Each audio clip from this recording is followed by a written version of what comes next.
Hay un escenario muy complejo, un escenario que viven miles de familias cada día, y consiste en ver a un ser querido con un dolor agotador.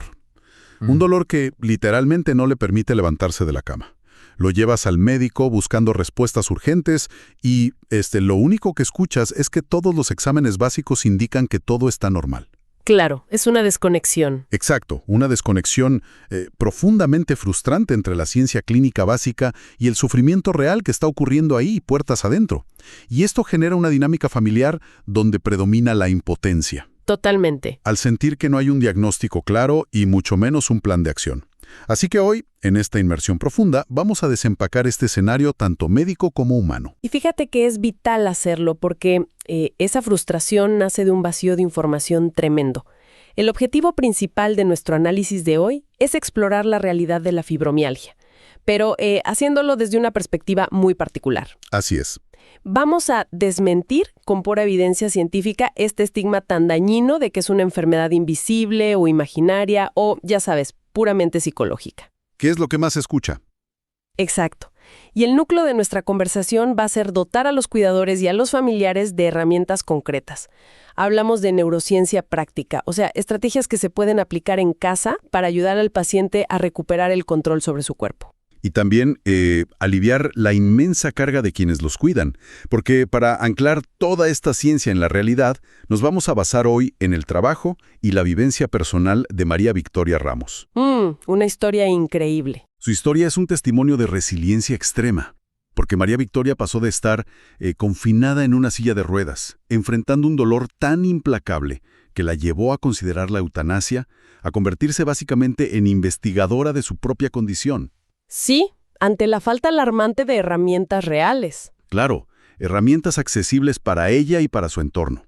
Ella decidió trazar un mapa. Investigó a fondo la fisiología del dolor y desarrolló el sistema Fibromialgia Manejo en Casa, que incluye un libro digital y una aplicación de acompañamiento diario. Y lo más revelador de toda su trayectoria es cómo logra transformar esta vivencia de, digamos, deterioro absoluto en una metodología que está respaldada por la medicina moderna. Así es. Porque aquí es donde debemos establecer el primer gran pilar de conocimiento para las familias. La fibromialgia es una enfermedad neurológica crónica y completamente real. No está en la cabeza de nadie, por así decirlo. ¡Para nada!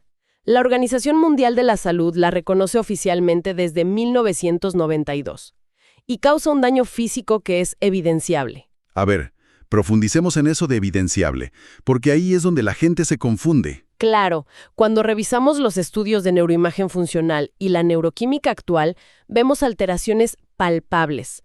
Hay desequilibrios severos en neurotransmisores clave como la serotonina. Que regula el estado de ánimo y el dolor. Exactamente. Y también la noradrenalina. Además, existen cambios estructurales reales en las áreas del cerebro que se encarguen de procesar las señales de alerta. Y esa es la gran paradoja que atrapa a tantas familias. Porque como estas alteraciones neurológicas no aparecen en un examen de sangre de rutina, que normalmente busca marcadores de inflamación tradicional o daño en órganos, el paciente choca contra un muro enorme de escepticismo médico y social. Sí, y a esto se le suma un problema grave de representación estadística. Siempre se ha perpetuado el mito de que esto es solo cosa de mujeres adultas. Totalmente falso. Totalmente. Los datos que revisamos muestran una historia mucho más amplia. La fibromialgia afecta a un estimado del 2 al 4% de la población mundial. Y sí, aunque hay una prevalencia femenina indudable, la estadística marca que afecta a un hombre por cada 9 mujeres. Lo cual genera un sesgo de género en el diagnóstico muy fuerte. Los hombres tardan aún más en ser diagnosticados. Pero hay un sector aún más vulnerable, que casi siempre queda en la sombra, y son los niños y los adolescentes. ¿Eso es desgarrador? Muchísimo. La fibromialgia infantil o juvenil tiene una presencia devastadora. Pensemos en un niño que sufre de insomnio crónico, que reporta dolores musculares difusos, dolores de cabeza constantes y esta especie de neblina que no le permite concentrarse en la escuela. Y el entorno escolar o médico lo minimiza. Exacto. Con una frecuencia alarmante se minimizan estos síntomas etiquetándolos como dolores de crecimiento. O problemas de conducta, que es peor. Sí. Y el daño psicológico de esa invalidación a una edad tan temprana, sumado al dolor físico que es 100% real, crea traumas que perduran hasta la adultez. Revisando las fuentes, documentan que este calvario diagnóstico es larguísimo. El paciente promedio visita entre 3 y 4 médicos de diferentes especialidades. De todo, reumatólogos, psiquiatras. Traumatólogos, de todo. Y esto pasa antes de siquiera recibir un nombre para lo que tienen. Durante todos esos meses o años, la incertidumbre devora el núcleo familiar. Los cuidadores intentan ayudar, pero al no entender qué está fallando en el organismo, las dinámicas en la casa se vuelven súper tensas. Y fíjate que esa tensión disminuye drásticamente cuando se logra comprender el mecanismo fisiológico del dolor. Y aquí es donde los textos de María Victoria abordan un concepto fundamental, la sensibilización central. Y es una analogía muy buena. Buenísima. Propone imaginar que el sistema nervioso de una persona es como una orquesta sinfónica. La partitura que leen los músicos es la información sensorial que el cuerpo recibe del entorno. El roce, la temperatura. Todo. Y el director de esa orquesta es el cerebro, que es el encargado de interpretar y dirigir la respuesta.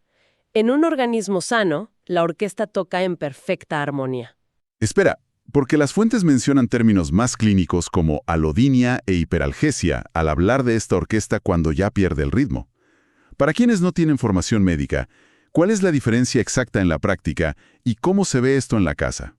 Es una distinción crucial, sobre todo para los cuidadores. Cuando la sensibilización central entra en juego, la enfermedad hace que la orquesta toque de forma completamente desafinada y a un volumen ensordecedor. El control de volumen se rompe. Tal cual, el cerebro y la médula espinal amplifican las señales de dolor. La hiperalgesia ocurre cuando un estímulo que normalmente causaría un dolor leve, como un pellizquito o un golpe suave en la rodilla, el cerebro lo interpreta como un dolor insoportable, como si fuera una quemadura de tercer grado. Amplifica la respuesta que ya de por sí era dolorosa. Exacto. Y la alodinia sería el siguiente nivel de esa amplificación. Así es, la alodinia es aún más extrema y francamente muy desconcertante para las familias. Consiste en percibir como dolorosos aquellos estímulos que por naturaleza son completamente neutros. Cosas de todos los días. Sí, hablamos del roce de la ropa sobre la piel, el peso de las sábanas al dormir, un cambio brusco de temperatura en la sala o incluso algo tan simple como un abrazo cariñoso. ¡Wow! El sistema nervioso tiene ese control de volumen atascado al máximo y por eso interpreta un contacto normal como una agresión directa al cuerpo. Esto plantea un punto clave para las familias que buscan apoyar a su ser querido. Porque comprender la sensibilización central de verdad cambia las reglas del juego. Por completo. Significa que, cuando alguien con fibromialgia se encoge de dolor ante un abrazo tuyo, ese dolor es 100% real, tiene una base neuroquímica demostrable. No hay ninguna exageración. Y validar esta realidad en casa, entender que el cerebro de su familiar está bajo un estado de alerta máxima, es el primer gran paso terapéutico. Y elimina mucha fricción. Elimina la culpa. Esa fricción constante de pensar que el paciente, entre comillas, no está poniendo de su parte. Esa validación es el inicio real del tratamiento en el hogar. La historia personal de la autora ilustra la caída en picada cuando esta comprensión simplemente no existe. María Victoria relata cómo durante su peor etapa perdió su círculo social, su libertad de movimiento y hasta sus capacidades cognitivas por la llamada fibroniebla. ¿Qué es esta confusión mental constante? Sí, llegó a depender de una silla de ruedas, sintiendo que su propio cuerpo era una prisión. Y revisando los documentos, hay una advertencia sombría que necesita visibilidad urgente. Hablamos del riesgo abrumador de suicidio. Sí, es un tema duro, pero necesario. La evidencia científica subraya que los pacientes con fibromialgia presentan tasas significativamente mayores de ideación e intentos de suicidio frente a la población general. Y la ecuación es tristemente muy lógica. Si combinamos un dolor crónico severo e incesante, con una fatiga extrema que convierte tareas como ducharse en una maratón. Y súmale el insomnio crónico. Exacto, un insomnio que impide la regeneración celular. Y encima un entorno que duda de la veracidad de tu sufrimiento. La sensación de aislamiento es total. Lo cual a su vez genera una carga de estrés monumental para los cuidadores. Ver a un familiar atravesar una crisis de dolor agudo, donde las lágrimas y la inmovilidad son la constante, despierta una desesperación muy profunda. Claro, quieres arreglarlo ya. Ese deseo de aliviar el sufrimiento de forma inmediata es natural, pero también crea una vulnerabilidad enorme. Precisamente ahí es donde las fuentes hacen una pausa urgente. Ante esa desesperación por encontrar alivio, muchísimas familias caen en estafas. Y es que el mercado está lleno de supuestos remedios mágicos, Uf, muchísimos. Suplementos carísimos. o terapias sin ningún sustento que prometen curar la fibromialgia de la noche a la mañana. Básicamente se aprovechan del agotamiento de los cuidadores. Y de la desesperación del paciente. Claro, por eso el contraste que hace María Victoria es tan contundente. Su sistema no promete magia, se fundamenta estrictamente en un modelo biopsicosocial y en la neurociencia del dolor. Es un trabajo muy disciplinado sobre las bases fisiológicas para lograr modular la respuesta del organismo. Un trabajo que de hecho refleja el consenso médico de más alto nivel que existe en la actualidad. Las directrices internacionales están abandonando la idea de que esto se soluciona únicamente en el mostrador de una farmacia. Sí, revisando las directrices de EULAR, la Alianza Europea de Asociaciones de Reumatología, me sorprendió muchísimo ver que su primera línea de defensa no es una lista inmensa de analgésicos. Para nada. Ellos otorgan el nivel más alto de recomendación, basado en evidencia sólida, al manejo no farmacológico. Ponen en el centro del tratamiento estrategias como el ejercicio aeróbico progresivo y la terapia cognitivo-conductual. Es un cambio de paradigma brutal en la reumatología. Y hay que aclarar algo. La terapia cognitivo-conductual no se recomienda porque la enfermedad sea imaginaria o psicológica. Eso es importantísimo aclararlo. Se recomienda porque la forma en que el cerebro procesa el miedo al dolor altera la química del cuerpo. Cuando un paciente vive aterrado de cuándo va a ser su próximo brote, genera pensamientos catastróficos. Entra en pánico. Y ese estrés crónico inunda el cuerpo de cortisol, tensa la musculatura y literalmente empeora el dolor físico real. Entonces, desafiar y reestructurar esas ideas negativas rompe el círculo vicioso. Y las directrices de EULAR complementan esto con terapias multicomponente. Hablamos de educación para el paciente y la familia, técnicas de relajación profunda, masajes terapéuticos y la práctica de la atención plena o mindfulness. Claro, y los expertos mundiales reconocen el uso de ciertos medicamentos como moduladores del dolor o dosis bajas de antidepresivos para ayudar a regular los ciclos de sueño. Pero la verdadera base para recuperar la funcionalidad a largo plazo radica en esto, en el reentrenamiento del sistema nervioso. Esa es la conexión brillante entre la literatura médica internacional y la propuesta operativa de los libros y la aplicación Fibromialgia Manejo en Casa. El sistema traduce estas directrices académicas, que a veces son súper densas y abstractas, en rutinas diarias que un cuidador y un paciente pueden ejecutar en su propia sala. Exactamente. No buscan apagar la enfermedad con un interruptor mágico, sino llevar a cabo un reentrenamiento neurológico progresivo. Vamos a desglosar cómo funciona esto en la práctica para extraer el mayor valor posible para quienes nos escuchan. Empecemos con el libro digital. Una de las herramientas más valiosas que ofrece es el protocolo de rescate en crisis, que son 7 pasos. Vital para los cuidadores. Totalmente. Para un cuidador, tener esto a la mano es transformar el pánico en acción. Y uno de los pasos más reveladores de ese protocolo es la pausa sensorial. Porque cuando hay un brote agudo, el instinto a veces es abrumar al paciente con preguntas o traerle un montón de remedios. ¿Qué te duele? ¿Qué te traigo? ¡Tómate esto! Exacto. Pero el protocolo indica que se debe reducir drásticamente la carga de la orquesta. Volviendo a tu analogía. Se trata de apagar activamente las luces, silenciar ruidos, evitar el exceso de contacto físico que pueda causar alodiña y aplicar calor localizado muy suave. Porque eso le envía una señal física inmediata de seguridad al cerebro que está hiperactivo. Correcto. Además de manejar la crisis, el libro establece pilares para el día a día, como la higiene del sueño, pero sin depender de sedantes pesados. Enseña técnicas específicas de respiración rítmica antes de dormir, y esto es crítico. Sí, por la inflamación. Porque el sueño profundo es el único momento donde el cerebro limpia toxinas y repara tejidos. Sin él, la inflamación sistémica simplemente se dispara. También el libro detalla pautas de alimentación antiinflamatoria. Que no es una dieta para bajar de peso. No, para nada. Se enfoca en eliminar azúcares refinados y alimentos ultraprocesados que promueven la neuroinflamación. Y los reemplaza con nutrientes específicos, como el omega 3, para combatir frontalmente esa fatiga paralizante y la fibroniebla. Esa estructura en el hogar, digamos que prepara el terreno, pero la aplicación de acompañamiento diario es donde ocurre el verdadero trabajo de reprogramación. Propone un reto de 21 días fundamentado en la neuroplasticidad, y aquí la ciencia nos da un motivo real para el optimismo. Completamente. La neuroplasticidad ha revolucionado la forma en que entendemos el daño neurológico crónico.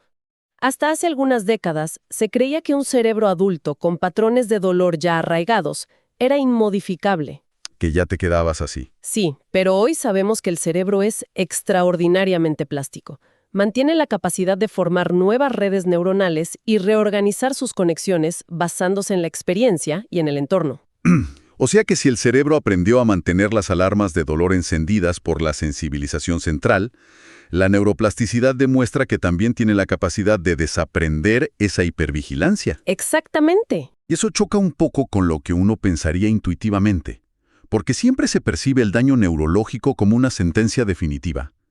¿Cómo utiliza la aplicación este concepto de neuroplasticidad durante esos 21 días para lograr un cambio físico real, más allá del simple échale ganas o el pensamiento positivo?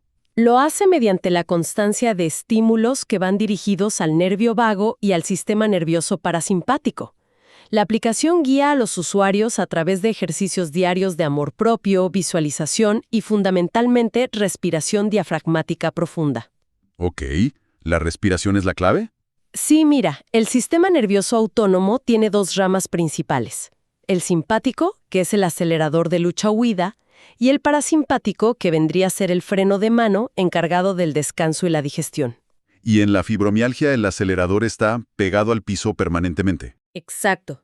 El nervio vago es la autopista principal del sistema parasimpático. Entonces, cuando un paciente realiza los ejercicios de respiración lenta y consciente que propone la app, el movimiento físico del diafragma estimula directamente el nervio vago. Claro. Y este nervio envía inmediatamente un mensaje químico al cerebro diciendo, oye, el entorno es seguro, no hay peligro inmediato, puedes bajar las defensas.